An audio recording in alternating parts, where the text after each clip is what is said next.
सरकी आज़म ले पैदाहूं करे दिलड़ी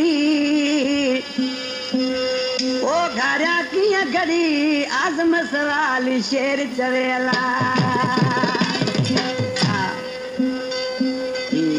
ठटे जो असांजो प्यारो पहिरीं दोस्त हुयो मरहूम आज़म सरकी ऐं उनजो दोस्त आहे अलशेर उनजो दोहिड़ो आहे पर उनजे ॾुख में हीउ गानो चवां पियो पर जॾहिं आशिक़ महबूब लाॾण को वञे पियो त आशिक़ रोए पियो ऐं छा पियो चवे साहू जो जिन मानुनि में सेत पया वारो वञल साहू जो जिन मानुनि में सेत पया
जो मुझे प्यारो भाई मुझे पास बैठो पर शायर छा तो चए